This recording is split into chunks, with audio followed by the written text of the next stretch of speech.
Hi, I'm Denise Dryden. I'm here doing my weekly Sunday morning update. And, I've been doing this for 5 years, and I've been addressing it to the therapeutic industry, to the educational consultants, to the parents who have teens or young adults that have been struggling with different aspects of learning and culture and whatnot.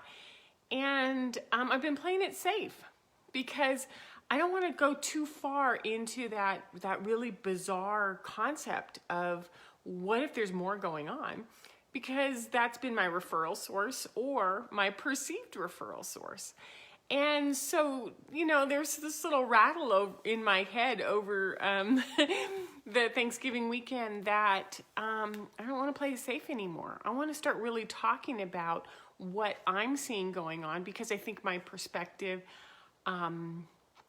is encompassing throughout the entire global perspective. And I think that there's some interesting things I want to talk about and share with you. So the bottom line is that I started in 2015 researching kids, teens, and young adults. And I worked in the therapeutic industry with therapists and programs. So I learned how to read the DSM. I learned how to read psychological educational assessments, and started to sort of do forecasting because I was in admissions. What are the kids doing? What's going on? And I noticed that there's these repetitive patterns, and then there's this shift in patterns. And so what I noticed is that there were marked years where the kids changed. And I started to look at what's going on here, and picked up through a really good friend of mine, Bevan Neiman, the highly sensitive person concepts, the empathic learning, and then started to follow energy. And I trained in that with Alan Seal in transformational coaching. And so now what I learned is that I can see energy systems and how they interact with different modalities, different people, different environments, different systems. And when I start watching the energy, it's kind of fun. It's almost like watching a plumbing system and wondering, where is it getting clogged up and where is it blocked and where is it flowing? So when I pair this education and coaching with these kids that I'm seeing, I'm noticing that there's this massive time that we're facing of unlearning, whether we're unlearning it as grandparents, parents, singles who haven't established our lives yet, or kids in school. We are unlearning. We're unlearning authority. We're unlearning nervous system responses. We're unlearning expectations and replicated expectations from parents and grandparents and teachers and bosses. It's sort of like the whole Emily Post thing is just like gone. Like, we're not doing that anymore, right? And it's about what we feel, what we want, what we need. And so I want to give you a timeline of what I've put together in a series of 4 books that are not published yet. They are in the works, and they go through all of this. But this is just sort of the short cliff notes, right? Cliff notes to date myself. So I want to start with the deliberate seeding within our planet of a frequency holder that moved in frequency into a progressive growth, okay? So the first arrival of the seeded mass, like the really big broadcasted, like, here they go, they're coming in. And I found these great little toys, these great little board game pieces, is the indigo, the blue, sapphire energy. And, they are masters. They are educated. They are strong. They're adaptable. They arrive to bring truth and justice and the frequency of truth and justice. So anyone who was born in 1977 on or seeded in the 10 years before that, sort of knows that there's this warrior energy of truth and justice. And they are beings of action. They are highly evolved masters, warriors, and they are beings of action, right? So a lot of those indigos are parents now, right? And looking at kids in the workforce. And what I would say is that they are deeply embedded in the leadership of our country, of our world at this time, right? They've had a tough life. Man, they've had lots of challenges, because when you're here to face up to the truth, it gets kind of hard, right? So following behind them, seated somewhere between 1988 and 1990. I like the 88 concept because it's just a little bit before the 90s, and it encompasses a wave that I saw starting to happen in the public school system, which is the arrival of the crystals. And I use this, but I really like it to be purple instead of green. They were deliberate arrivals. They had a frequency that was about joy and beauty and collaboration, but they are vibrational holders of that. So they're like little turtles. They sort of get in and they hunker down. They look different, they act different, they affected our school systems. They started with multiple intelligences that we've struggled with by calling it autism. We've called it Asperger's, we've called it auditory processing. There were all sorts of things that happened, right? Because these are intelligent, patient beings. And they bring truth and love, but they bring it in a vibration. They don't actually do very much as far as getting out there, rolling up their fists and fighting like the Indigos did, but they are the holders, right? And so they have this individual potential that is massive as to who they are and what they can do, because they're antennas and they hold. So if you have been, almost dropped everything. If you've been born between 1988 and 1990 forward, then there's a good chance that you're one of these crystal beings, or that you know or went to school with one of these crystal beings. Because this isn't every single member of the population. This is a very carefully seeded population spread strategically across different countries in the world to hold this vibration, right? And then we have this very eclectic small group called the Rainbows. They came in 2002 to 2005. They were seated for 5 years only, strategically in places where there were political, corporate, religious, leadership issues, because they came in and started to hold a different vibration. They're strategically holding light and love, and they're blenders. You know, what they do is they change consciousness wherever they go, because they are the blenders. They don't see differences in people. They don't see black and white. They don't see old and new. They just see energy. And so these little beings that were here for, there's only about 5 years of them. So there's a very small population of rainbows that are incredible at blending energy and changing consciousness, right? So now what we have is we've gotten all the way up to 2007, and then in 2010 was the arrival of the diamonds. I'm going to hold it this way because it's so much more fun, right? Powerful, grounded, what do I have down here? Brilliant, multifaceted geniuses. They hold the codes of the future. They hold the vibration of something new. They took them a long time to come here. They couldn't come here until the Indigos and the crystals held the space, and the rainbows sort of fleshed it out and said, ready, go, right? So when they arrive, they are impervious to conditioning. And what that means is that they have absolute no ability to go, yeah, I don't care what grandma wants. I'm not going to school. You have rules about sitting at the table. You have, anything that we sort of imprint on them or try to, they're like, no. And they don't do it with any kind of meanness, because they hold the purity of light and love and collaboration and co-creation.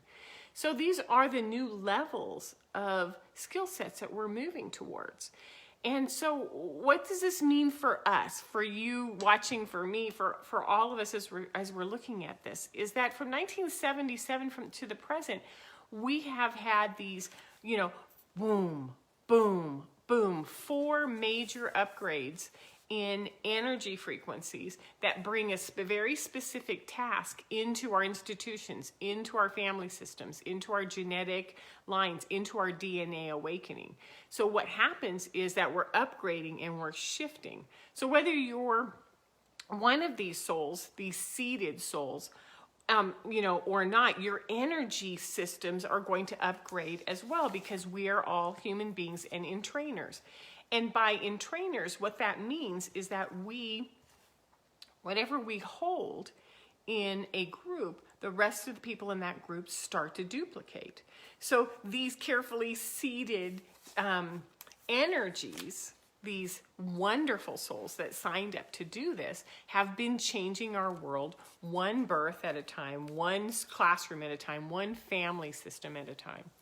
So I guess what I want to share with you today is I thought this was linear. You know, like when we come in, when the Indigos came in 77, they had this warrior energy, right? They had this, let's fight for truth and justice. However, and the green one's now on the floor all the way across the room. It fell. So when the crystals came in, what happened is we started to hold the vibration of love. So we started to move from that frequency into both. Right? And then when the rainbows came, we started to learn how to blend and see things opening and doing things very differently, right? And then when the diamonds came, it was like all of a sudden our entire system went to boom, you know, and opened up and came online. So it's so much more than the new levels of these diamond frequencies. It is a progressive series of awakening and activating systems within us that might be dormant, that might be memories, that might be purposes. However, the thing that I didn't recognize is that it goes from indigo into diamond, but once the diamond energy hits, it goes back up the line into the rainbows, the crystals, and the diamonds, and into our entire population, bringing with it this genius, multifaceted intelligence. So what we're going to see is we're going to see our kids changing. Our rainbows are individuating, and they're growing, and they're showing us sovereignty, and they're showing us their empowerment, right? Our crystals have these magnificent skills coming online that we haven't even seen, that they're shifting, and they're going to download new technologies and new processes. And they haven't even, it's almost like there's this thing that this person that's been sort of shut down, sort of moving through life very beautifully, just patiently, and all of a sudden they just come up and they show us who they are. And the Indigos have a new level of strength and purpose and leadership and collaboration, because the Indigos are the ones who came and had to learn how to create all of this. So it goes up the line, it goes down the line, and it goes in a spiral. So these energies, these systems, these kids that we're looking at have so much to offer. So part of what I do is I offer tips. And before I go through the tips, I want to also let you know that on Tuesday's tools, and you can find the link for it underneath this this video, I provide 4 spots in a workshop to do a deep dive into, well, what if I'm this? What if I'm that? How do I know? What kind of tools can I develop specifically to address this? So if you're interested in doing a deep dive, move over and get, and click onto, when you're done watching this video, right? Click onto Tuesday's tools and sign up for that, because it's a very small selective group, by design, not recorded, private, and it's to deepen tools. So come on over there if that's something you're interested in. So tips, let's go to the tips. So I guess the first thing that I would say is get curious about energy. Get curious about self-awareness. Get curious about sovereignty, empowerment. What is this galactic interaction talking? What are they talking about? Get curious about frequencies. These are terminologies that are going to become much more commonplace to us, but they're not something that we're very familiar with. So study, get online, watch YouTube videos, watch Instagram, get out and look at anything that you can that teaches you about these words, these concepts, these energy systems, right? That's the first one. Number 2, there's so little written about this, which is why I'm putting this book series together, because I've been studying this for, the last 6 years, right? So, when we search for this, we have to get ourselves educated and prepared by doing interviews, by listening to podcasts, listening to, or watching video clips of people we haven't heard of, and sort of stretching ourselves, because this isn't something that is very published and sort of known. And what I found is I've read just about everything that's ever been published on indigos and crystals, and a lot of it was published before the 2012 shift. So there's new information coming in. And so this is going to, this is always sort of the cutting edge, new technology, new concepts, new growth, right? Number 3, notice the young ones around you and what they're doing and how they're being. Observe where they expand and thrive, and where they sort of contract and endure. And endure is a very good word. It's not that they fight it, they just endure it. They just go like, yeah, so this is what I got to do for right now, right? And we look at it, they're not thriving. So, and the invitation is respond well to them. Respond well to help them open up and expand, because their ability to open up and expand is our future. We want them to expand. We want them to be joyful. We want them to thrive. So this is, this pertains to environment. This pertains to classrooms. This pertains to family systems. What we want to do is we want these children, all children who, are now 50, to children who are 30, to children who are 20, to children who are 10, right? To thrive. Number 4, explore your own nervous system. Explore it with knowledge and awareness, because when it's activated, when it's calm, when it's online, or when it's in contraction, makes a difference. Because I learned most recently that and it makes sense to me now, because the nervous system is where the soul connects to the embodied human, right? So our nervous system is what gets agitated. And often when I'm talking to parents or couples in relationships, or humans, or people just trying to do the human process, right?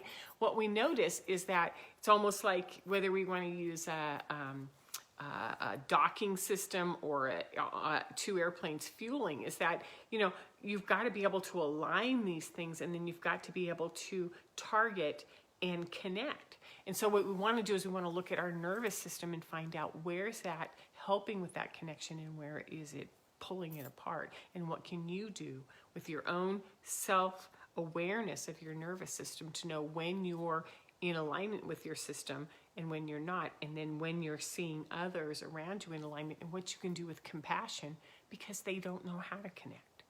So this is what I'm doing a lot more of these days. So I hope you love it. I love talking about this. I could talk about this all day long. I will see you next Sunday for the next topic on this. Sign up for Tuesday's Tools if you're interested. Subscribe, do anything you can to get onto this so that we can talk about this more. And on my Facebook page, business page, what I do is a lot of supporting articles and systems around this. That's the easiest place I found to put all of this stuff up. So have a wonderful Sunday, and I'll see you next week. Take care. Bye-bye.